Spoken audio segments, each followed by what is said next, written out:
तो हम मैप पे पढ़ते हैं भारत को, हम देखते हैं बाकी देशों का आकार कितना बड़ा है, हमारा आकार कैसा है, वो मैप पे देखते हैं। लेकिन वो सही नहीं होता, क्योंकि वो एक हम 3D ऑब्जेक्ट को 2D यानी पेपर पे हम उतारते हैं। भारत सच में बहुत भव्य दिखता है, बहुत बड़ा दिखता है, जितना हम मैप पे देखते हैं उससे कहीं ज्यादा बड़ा। इंडियन सारी बात है इसमें, वो कह रहे हैं कि जी हमारी तो बहुत बड़ी चीज है, हम तो चांद पे भी इधर भी जा रहे हैं, समझ रहे हैं। अब देखें, ये मुझे ऐसे लग रहा है कि फ्यूचर में इंडिया बेसिकली अपनी आइडेंटिटी क्राफ्ट करना चाहता है। ये पाकिस्तान में टेक्नोलॉजी जो है ना, उसको तो भाई हराम हलाल के चक्कर में डाल दिया जाता है हमेशा। इंडिया इस वक्त पाकिस्तान से स्पेस पावर इतनी बड़ी बन चुका है कि आप सोच नहीं सकते। अब हम इंडिया पे तनकीद करते हैं, हमारा रिवायती हरीफ है, और हम जवाब देते हैं उनको बीइंग पैट्रियोटिक पाकिस्तानी। लेकिन कई बार हम दुश्मन की भी तारीफ करने पे मजबूर हो जाते हैं। वो हमसे आगे क्यों है साइंस एंड टेक्नोलॉजी में? और हम दिन में 16 बार परिक्रमा करते हैं, 16 सूर्योदय और 16 संन्यास, सनराइज और सनसेट हम देखते हैं ऑर्बिट से। और बहुत ही अचंभित कर देने वाला ये पूरा प्रोसेस है।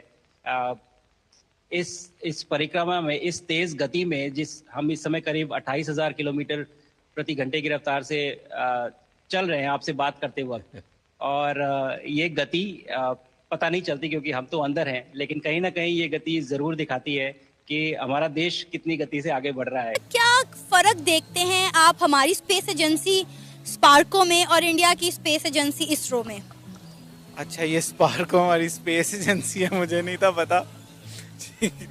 मतलब अब देख लेना, इतना नहीं पता हम लोगों को कि हमारी स्पेस एजेंसी कौन सी है। कभी कुछ किया हो तो पता है ना कि यार इन्होंने ये कुछ किया। एक तरफ दुनिया जंगों के अंदर मगन है और दूसरी जानिब इंडिया जो है साइंस, टेक और स्पेस के ऊपर काम कर रहा है। अभी आप पृथ्वी के किस भाग के ऊपर से गुजर रहे होंगे? जी प्रधानमंत्री जी, इस समय तो मेरे पास ये इंफॉर्मेशन उपलब्ध नहीं है, लेकिन थोड़ी देर पहले मैं खिड़की से, विंडो से बाहर देख रहा था, तो हम लोग हवाई के ऊपर से गुजर रहे थे। ये सोच लिया कि भाई जो रॉकेट है या जो भी साइंस के रिलेटेड है वो हमारे दरमियान है ही नहीं, मतलब हम कर ही नहीं सकते। ऐसे ही है। ठीक है, कुछ कोई तो ये कह दिया गया ये साइंस जोन सी है, मे भी मैं रॉन्ग गलत बोल रहा हूँ, लेकिन जो मुझे सुनने में आया, जो मेरी ऑब्जर्वेशन है, कि कुछ को तो ये कह दिया जाता है ये हराम है, ये साइंस, ये मोबाइल, ये नेट, ये चीज है कि इंडियन जो है ना वो कुछ भी कर सकते हैं। अब वो वहाँ पे जाएंगे, वो एक्सप्लोर करेंगे, वो खला को एक्सप्लोर करेंगे, वो केमिस्ट्री, बायो, हर चीज़ को वो देखेंगे। वो जो वहाँ से वापस आएंगे और फिर वो इसरो को जाके बताएंगे कि यार हमने ये देखा था, वो देखा था, और उससे जो उनकी साइंस और टेक्नोलॉजी है उसमें और ज़्यादा बात है कि इंडिया एक बार फिर से अपने आप को मनवाने जा रहा है कि yes we exist in Asian states. और आपसे मैं एक और सवाल पूछना चाहूंगी, पाकिस्तान आपको कब लगता है कि चांद पर जाएगा? Once in a blue moon. कुछ बहुत ही अहम जो है कारनामा पड़ोसी मुल्क इंडिया ने सर अंजाम दिया, जिसके ऊपर बात करेंगे। चंद स्पेस की बात कर लेंगे। मिशन 14 दिनों तक होगा, ठीक है, और इसमें जो शुभांशु शुक्ला है वो एयरफोर्स हैं, ठीक है। वो सबसे पहले तो हमें अपनी बुक्स को चेंज करना चाहिए। हमारे यहाँ पे अपनी प्रोडक्ट ही नहीं है, हम हर चीज़ तो बाहर से कर रहे हैं। अभी पोर्ट बंद है, हर चीज़ डबल हो गई है, अब आधी गाड़ियाँ बंद। जय हिंद, नमस्कार दोस्तों। तो दोस्तों जैसा आप सभी को पता होगा कि अभी इसरो ने दोस्तों लॉन्च किया था स्पेस मिशन दोस्तों, और स्पेस मिशन में जाकर आपको जैसा पता होगा शुभांशु शुक्ला है और उनके साथ जो उनके क्रू मेंबर हैं दोस्तों, वो सब स्पेस में सक्सेसफुली पहुंच चुके हैं, जिसकी वजह से दोस्तों अपने भारत का नाम काफ़ी ज़्यादा ऊंचे लेवल पे ऊंचा हो चुका है। और अब वो नासा जैसे बड़े स्पेस रिसर्च सेंटर को टक्कर दे रही है, जिसको देख के दोस्तों पाकिस्तान में जाहिर सी बात है मिर्ची तो लगती है, क्योंकि पाकिस्तान नहीं चाहता कि भारत कभी भी तरक्की करे। और जब चंद्रयान 3 लॉन्च हुआ था उस टाइम भी पाकिस्तान को सबसे ज़्यादा तकलीफ हुई थी।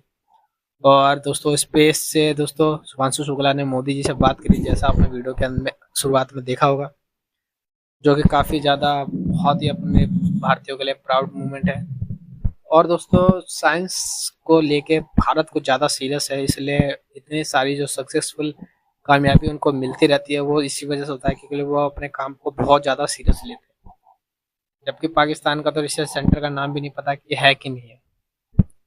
तो दोस्तों आइए देखते हैं कि बाकी मीडिया का इसके ऊपर क्या रिएक्शन है कि हमारा देश कितनी गति से आगे बढ़ रहा है इस समय, कि हम यहाँ पहुंचे हैं और अब यहाँ से और आगे जाना है। अच्छा, शुभ अंतरिक्ष की विशालता देखकर सबसे पहला विचार क्या है आपको? प्रधानमंत्री जी, सच में बोलूं तो जब पहली बार हम लोग ऑर्बिट में पहुंचे, अंतरिक्ष में पहुंचे, तो पहला जो व्यू था वो पृथ्वी का था।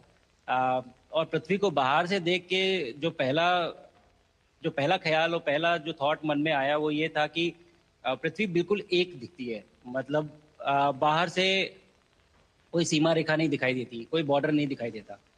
और दूसरी चीज जो बहुत नोटिसेबल थी, जब पहली बार भारत को देखा तो हम मैप पे पढ़ते हैं भारत को, हम देखते हैं बाकी देशों का आकार कितना बड़ा है, हमारा आकार कैसा है, वो मैप पे देखते हैं। लेकिन वो सही नहीं होता, क्योंकि वो एक हम 3D ऑब्जेक्ट को 2D यानी पेपर पे हम उतारते हैं। भारत सच में बहुत भव्य दिखता है, बहुत बड़ा दिखता है, जितना हम मैप पे देखते हैं उससे कहीं ज्यादा बड़ा। और जो वननेस की फीलिंग है, पृथ्वी की वननेस की फीलिंग है, जो हमारा भी मोटो है कि अनेकता में एकता, वो बिल्कुल उसका महत्व ऐसा समझ में आता है बाहर से देखने में कि लगता है कि कोई बॉर्डर एग्जिस्ट ही नहीं करता, कोई राज्य नहीं एग्जिस्ट करता, कंट्रीज नहीं एग्जिस्ट करती। फाइनली हम सब ह्यूमैनिटी का पार्ट है और अर्थ हमारा एक घर है और हम सब के सब उसके सिटीजन्स हैं। शुभांशु, स्पेस स्टेशन पर जाने वाले आप पहले भारतीय हैं। आपने जबरदस्त मेहनत की है, लंबी ट्रेनिंग करके गए हैं। अब आप रियल सिचुएशन में है, सच में अंतरिक्ष में है। वहां की परिस्थितियां कितनी अलग हैं, कैसे एडप्ट कर रहे हैं? यहाँ पे तो सब कुछ ही अलग है प्रधानमंत्री जी। ट्रेनिंग की हमने पिछले पूरे 1 साल में। सारे सिस्टम्स के बारे में मुझे पता था, सारे प्रोसेस के बारे में मुझे पता था, एक्सपेरिमेंट्स के बारे में मुझे पता था। लेकिन यहाँ आते ही सडनली सब चेंज हो गया, बिकॉज हमारे शरीर को ग्रेविटी में रहने की इतनी आदत हो जाती है कि हर एक चीज उससे डिसाइड होती है। पर यहाँ आने के बाद चूंकि ग्रेविटी माइक्रो ग्रेविटी है, एब्सेंट है, तो छोटी छोटी चीजें भी बहुत मुश्किल हो जाती हैं। अभी आपसे बात करते वक्त मैंने अपने पैरों को बांध रखा है, नहीं तो मैं ऊपर चला जाऊंगा। और माइक पे भी जैसे छोटी छोटी चीजें हैं, इसको छोड़ भी दूं तो भी ये ऐसे फ्लोट करता रहता है। पानी पीना, पैदल चलना, सोना बहुत बड़ा चैलेंज है। आप छत पे सो सकते हैं, आप दीवारों पे सो सकते हैं, आप जमीन पे सो सकते हैं। तो पता सब कुछ होता है प्रधानमंत्री जी, ट्रेनिंग अच्छी है, लेकिन वातावरण चेंज होता है तो थोड़ा सा यूज्ड टू होने में 1-2 दिन लगते हैं, बट फिर ठीक हो जाता है। भारत की ताकत साइंस और स्पिरिचुअलिटी दोनों है। आप अंतरिक्ष यात्रा पर हैं, लेकिन भारत की यात्रा भी चल रही होगी। भीतर में भारत दौड़ता होगा। क्या उस माहौल में मेडिटेशन और माइंडफुलनेस का लाभ भी मिलता है क्या? जी प्रधानमंत्री जी, मैं बिल्कुल सहमत हूँ। मैं कहीं ना कहीं ये मानता हूँ कि भारत ऑलरेडी दौड़ रहा है और ये मिशन तो केवल एक पहली सीढ़ी है उस एक बड़ी दौड़ का।